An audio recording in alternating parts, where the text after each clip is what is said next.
All the questions I have received, all the worries I have encountered, all can be stripped down to a single, simple question. What are we? Simple to say, but challenging to ponder. But I will tell you the answer now, for it is easy to understand when laid bare. We, my friends, are the wise, and they are the foolish. No better summary can be put to words, or need be. You ask if we are Roman, you ask if we are Britons, you ask if we can simply wish ourselves into being whatever we want. But all these names are just masks for what you really want to know. Are we the great or the weak? Will we be the ones who swim away from the sinking empire, or the ones chained to the benches down below decks? I offer you an answer not just of rhetoric, but of evidence. Today we march with our homes and hearths secure, waiting for our return with the promise of warmth, family, food, and all that is good to the fruits of mankind's wisdom. And above us, the gods are satisfied that they have been honoured, watching every one of us and ensuring that we who chose them will be chosen by them to survive into the new world. This feeling is what the men who marched out from Rome 500 years ago felt. They knew that they were great, for they had already taken greatness and made it their motto, and they conquered the world. Now we have a more modest task, to make Britannia safe for anyone who will join us, whatever name and banner we insist on assuming. This is a dream of mine, a dream of all of ours. Impossible, the Empire said. Merely a task for the great, we replied. So, let's finish the job, men of Britannia, of Rome, of Caledonia. Let's win one more battle, to see in our age of greatness.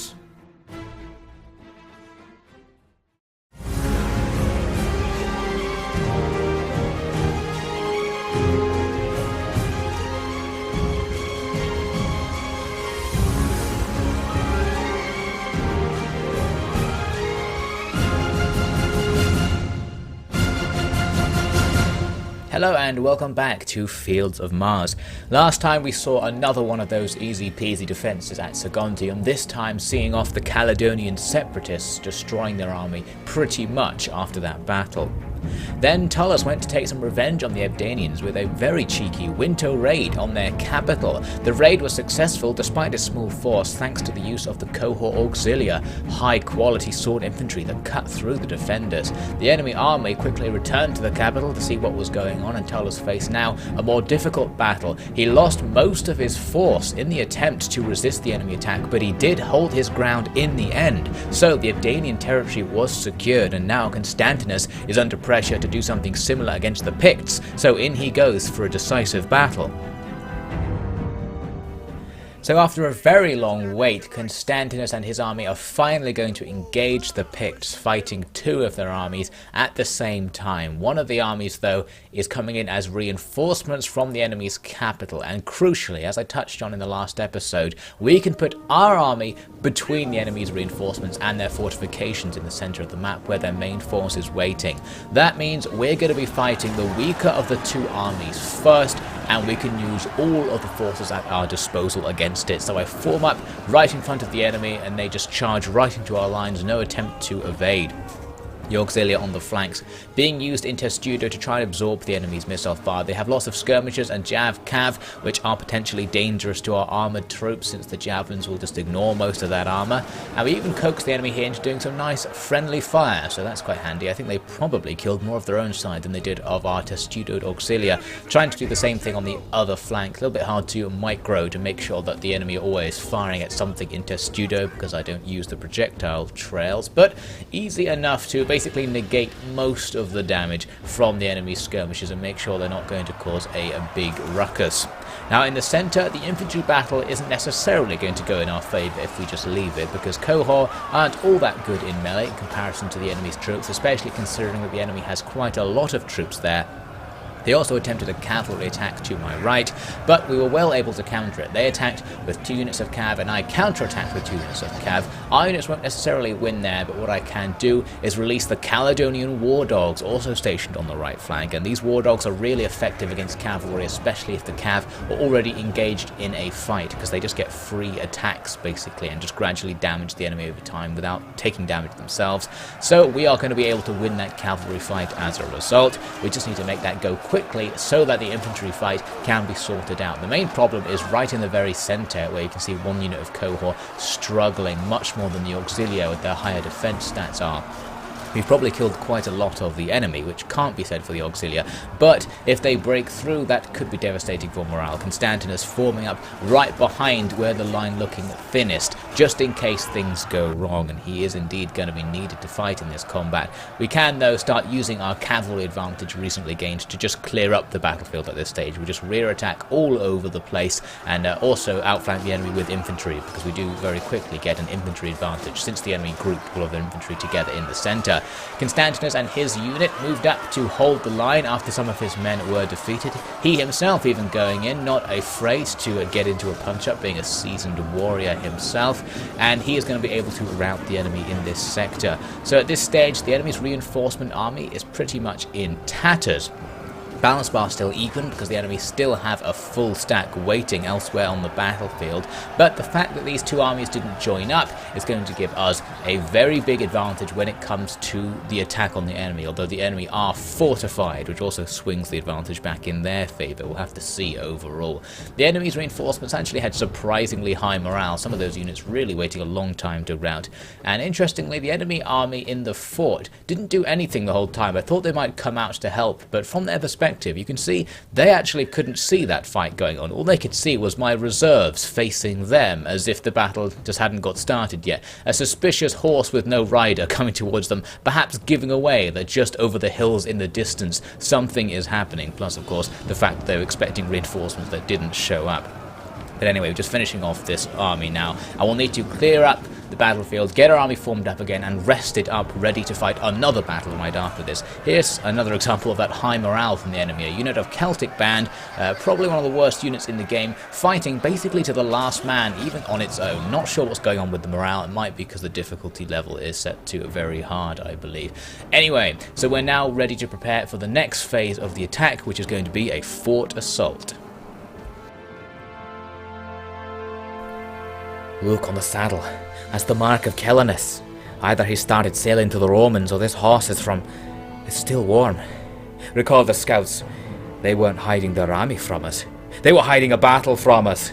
And those troops on the ridge didn't move a single span. That's a battle they've won. Damn kids think that not telling us they're near will make for a more dramatic arrival. Romans live and die by sissy drama.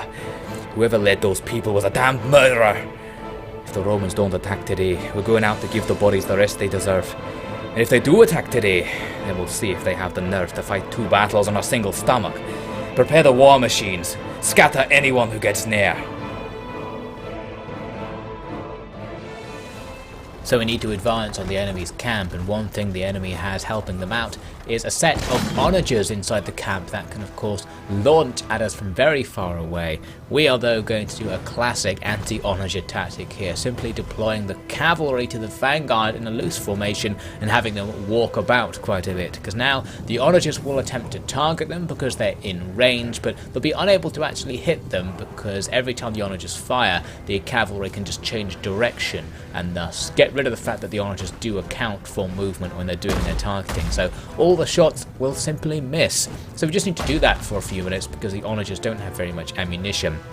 And that will mean I can now advance relatively safely towards the enemy camp. But they do of course have their towers, which will be attacking our men as we come in. You can see Constantinus is trying to lead the attack with his mobile testudo to absorb some of the tower fire and the units around him, forming up loosely to minimize damage done by those towers. So we're going to be attacking the fort from multiple directions, mainly coming from the north, but we've got another group forming up for an attack on the west, and an even smaller group coming from the east with just some light forces, javelineers and war dogs. The cavalry are going to be sitting off to the southeast, waiting for an opportunity to come into the camp and do some rear attacks.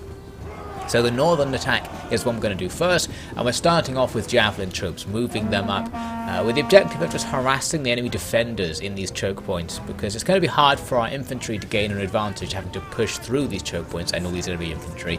But if we can thin them out or draw them out of the choke points due to the missile attacks, that will be great. And the enemy are very gracious in making my strategy as effective as possible by taking their unit and actually facing it the wrong way outside of the choke point, which pretty much maximizes the casualties my attack will inflict on them. They weren't in a tight formation. That was the only thing the enemy could have done to make that a bit better for me.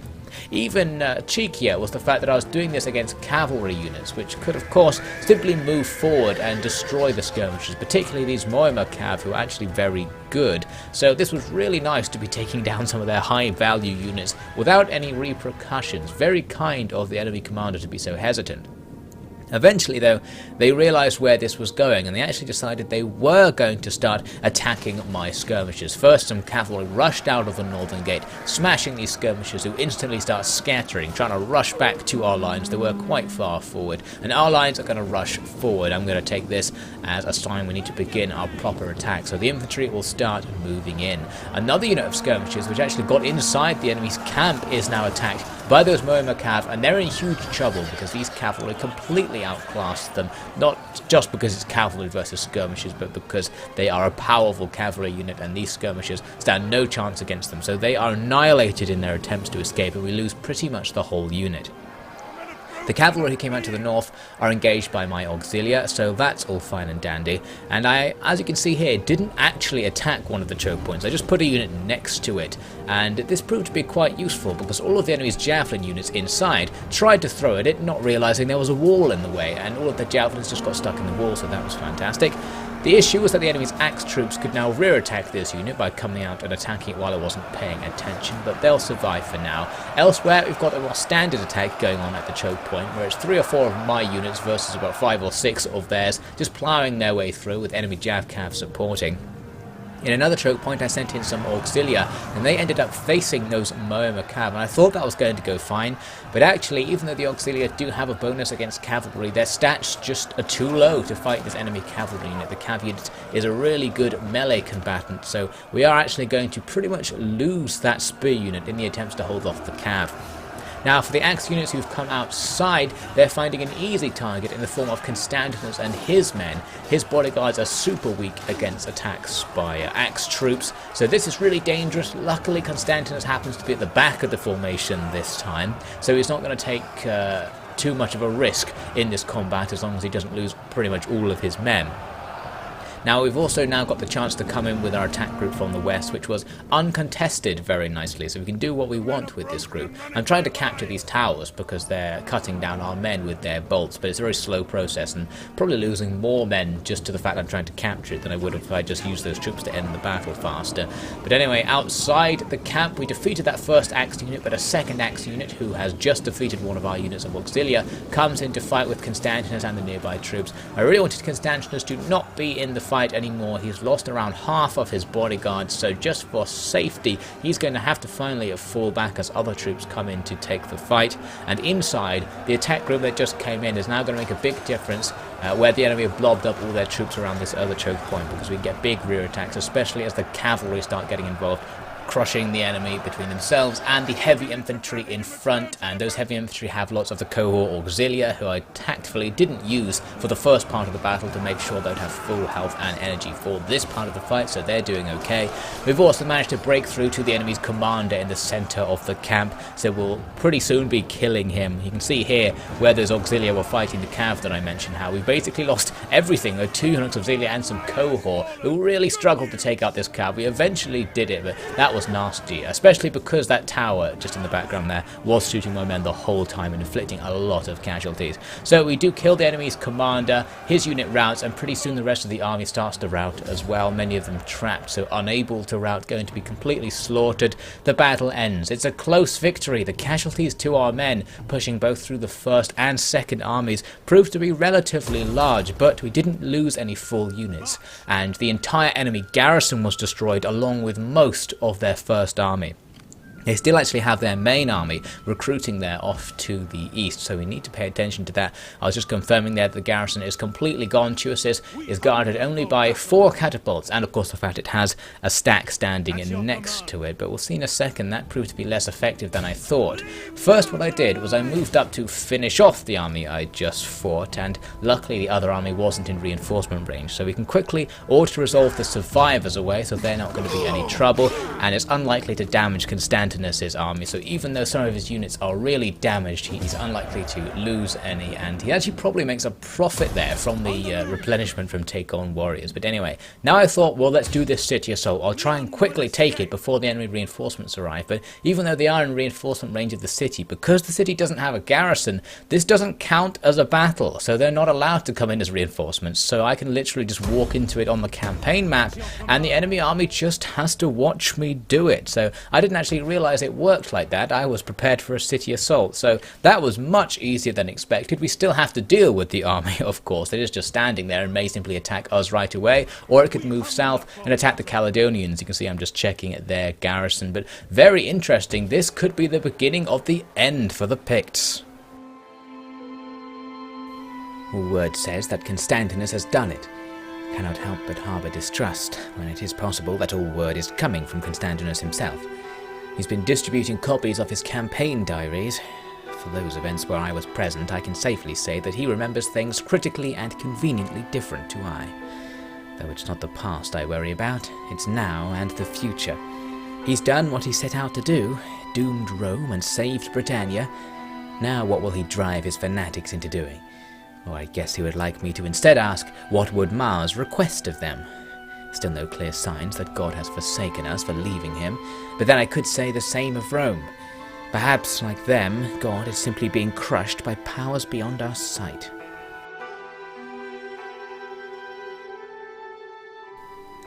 With Tuesis captured, we are going to face some public order problems, because they will stack onto the instability caused by the capture of Eblana as well, because they're in the same province. So I'm going to be moving one of our Roman pagan priests up to try and help stabilize public order, but right now, really, it's just going to be about seeing what happens. We've got a few hostile forces remaining. The main one to pay attention to is the Picts army. I'm not going to attack it right now, because Constantinus could do with replenishing his troops, so we're really just going to see what moves they take and react to them. So let's end the turn. Now the Abdanian army is intent on going after the Abdanian separatists, and they achieve the goal of destroying them, but they themselves are in trouble. The Picts army just abandons Tuesis and moves to the south instead, attacking first Constans, who is blocking the way to Eildon, the Caledonian capital. The Pict army is very good. It's got loads of axemen, it's got some of those heavy cav, it's got skirmishers, got onagers, a nice well-balanced force. Constans rushes to get out of the way, and immediately the Picts continue on to their apparent target of Eildon. If they can capture this settlement, then the Picts will be able to bounce back. But Constans is able to come in as a reinforcement still. He could decline the attack, of course, and just probably let Eildon be taken. But I'm sure his wife would have something to say about that. He must feel some obligation to at least attempt to save the Caledonians from the Picts. And he needs to succeed if he does try, because he's just retreated from a battle. His force will actually be deleted even if he doesn't take part in the fight, if the fight ends in a defeat. So that's going to be a strong impetus to see this through to a win as well. So he starts to come in on the battlefield on the southern part, quite far from the action of course, but he does have 2 units of cavalry who can quickly advance to try and make an impact on the fight. First though, we're going to have to just watch and see how the fight goes for just the Picts versus Caledonians part. Things got started on the northern part of the town, where the enemy had onagers attacking the defending Celtic levy, who are going to be loosening up, so that will help a little bit. But they don't have any units to strike out and stop the onagers, so they'll probably be taking all the ammo. This northern attack group, quite interesting, is onagers, war dogs and javcav, so no real hard core to that attack group. It's going to have to be quite lucky to get through the actual infantry battles there. They're attacking with a more standard force from the west and the south, and only really the southern approach is being defended by the Caledonians. They did use some Javcav to stop one of the Picts War Dogs units from coming into the town, so that'll help a little bit, but the other War Dogs units are still going to have a nice easy time just charging in to attack the enemy's infantry. They're not going to do all that well against them, but the enemy already weakened by Onage of Fire. They probably will be able to overcome them. The tower is going to certainly help out the Caledonians here because the enemy are stuck pretty much right next to it. Both sides using Javcav to throw into that melee, and both sides are going to be losing a lot of troops as a result of all the friendly fire, so hard to say if either side is going to gain an advantage from that particular decision. Now on the western approach, one unit of Caledonian Celtic Band is having an extremely hard time with all these Axemen and the Muammar Cav. There's some more Cav who are going to try and plug this gap, but they are not going to last very long against so many units. The southern attack is a little bit more standard, just blobs of units from both sides fighting over this choke point. The enemy though still having the advantage in that they have lots of Axemen and the Muammar Cav who are going to be superior to all the Celtic levies being deployed by the Caledonians. There are also javelinmen throwing over the top of the melee into the Caledonian forces, so their losses will be quick, but Constans' cavalry has now arrived to start making an impact on the battle. We form up right behind the enemy, getting quickly back to fresh stamina just by running most of the way over, and now we can rear attack this blob, which is very nice because their general is actually right at the back of the blob, so we'll be attacking their general's unit primarily, might get a chance to take him out. So we just need to break their morale really. You can see some of the units are wavering as the rear attack comes in. The second unit of Cav, having chased off those nearby javelinmen, now comes in as well, and suddenly we do start to see those routes that we needed here. One unit routing out appears to chain route some of the other units who will now attempt to escape. There is kind of an escape route for them. We don't have them totally surrounded, so they will start to get out of there. But once they're in the open and outside of the town, the cavalry can of course simply run them down. There's going to be some great opportunities for reducing the enemy's numbers. But first, I wanted to focus on that general and get him either routing or preferably actually killed, just so that the rest of the enemy's army on the other side of the town will lose morale from this attack as well. You can see some of my cav pursuing the enemy there and probably taking friendly fire from the towers, who are just firing into vaguely where the enemy are and not being particularly discriminate about it, which is a shame. But anyway, they did have one unit of Muammar cav come back from routing, and these cav probably can beat the Equite Auxiliary in a straight up fight, but their numbers are already depleted. Our men are ready for them. We can basically surround them as soon as they come into combat, bringing the second unit in there to the rear of the Muammar cav. So we'll be able to defeat them. Their general has shattered, so once they're gone, we can simply chase the general down. As for Constans himself, he's getting close to the battle now. He's in no rush. He basically walks the whole way, and at this stage, he realizes he doesn't need to be here. Might as well just stay back. That's more than enough. Call them back then. Which flag is it? That one. Get going, go on. Wait, we don't have a flag for bring me the head of their commander, do we? But this one. That's to recall the runners. Use that and I'll send word up. I've already had the box made for that head, thinking that father might like to see it. Although maybe Juliana's first. Oh, and how could I forget Oneni? Since she insisted on coming along, she might as well see that her husband's doing good for her people. Not that they did anything to deserve such treatment. Protecting the weak from the strong. Yes, that's a great way to waste our power for no gain. Who knows what else these hill farmers will make us do for them? Like a slave demanding a toga, this is.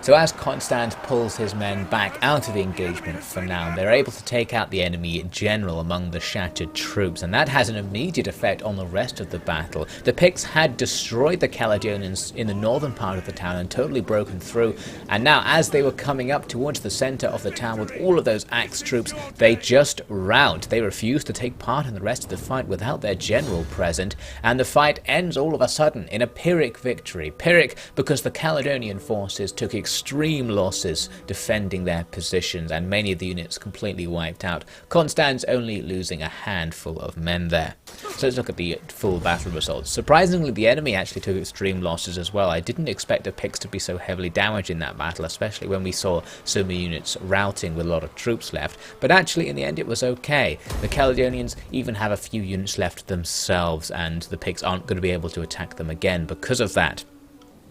So now in the next turn, we need to finish off those Picts, and first I'm just going to use all my money to start the process of pacifying Caledonia and Hibernia, the region encompassing Scotland and Ireland. I'm going to try and convert them to Roman paganism as a decent starting point, and Constantinus is going to take the honour of moving out to try and defeat the last of the Picts. Constans has already moved his troops back south to Aboracum. So we encountered this army, not going to be any problem at all for Constantinus. Even his slightly damaged force will do fine. A ghost seems to appear as the enemy army is destroyed, but it promptly disappears as well, and that was the last of the Picts. So that means we now have no hostile armies at last in Britannia anywhere. There are no targets to attack, although some are about to appear because really rebellion is unavoidable, but still a quite peaceful situation. And on the theme of peace, I'm also able to get a peace treaty with the Saxons, who appear to have become a horde. They've been displaced. I think the Franks might be destroying them in a war. But nice, at least in principle, to have ticked off one more war completed. Now the rebellion does happen in the next turn, happening over near Tuesis, and he's just going to wait them out. We want the rebellion to grow a little bigger so that it increases our public order, as all the people who want to rebel against us go and have an attempt, hopefully fail, and then the people left over will realise they might as well just accept our rule.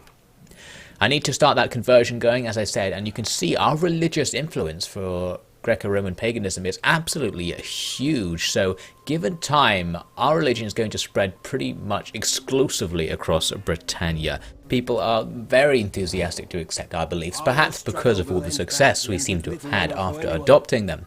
Now, also continuing this run of peace, the Abdanians want peace. I decided to accept it, even though I don't trust them at all. At least it will reduce the probability that they'll come and land their few remaining units and just raid something.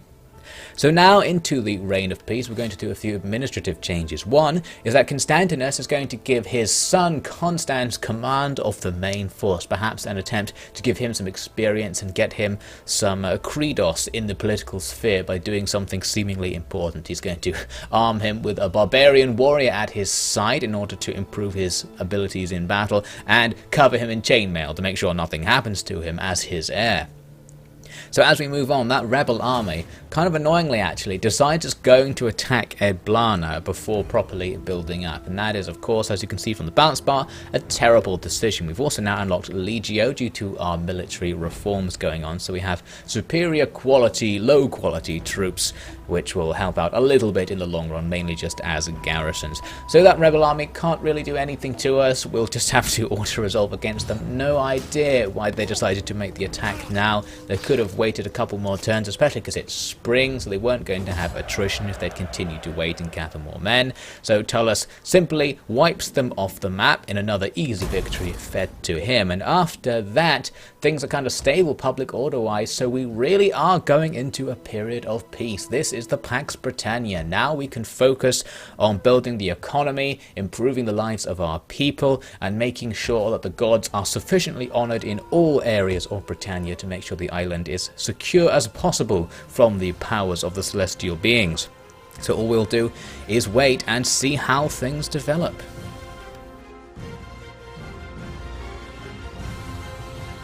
Resistance against the occupation of Hibernia was not by any means popular. The rebelling army found little support in the countryside and was forced to attack Roman positions for supplies. Those attacks went sufficiently poorly to ensure that military action against the occupiers would no longer be considered an option. And so with that, the wars in Britannia were ended. Constantinus had made good on his promises and shown his people that not only did he have the authority to lead them as the newly appointed imperial consul, but that his religious and military doctrines were well considered. But now they would see how he performed as a peacetime leader, and how his increasingly powerful heir, Constans, would change the present course.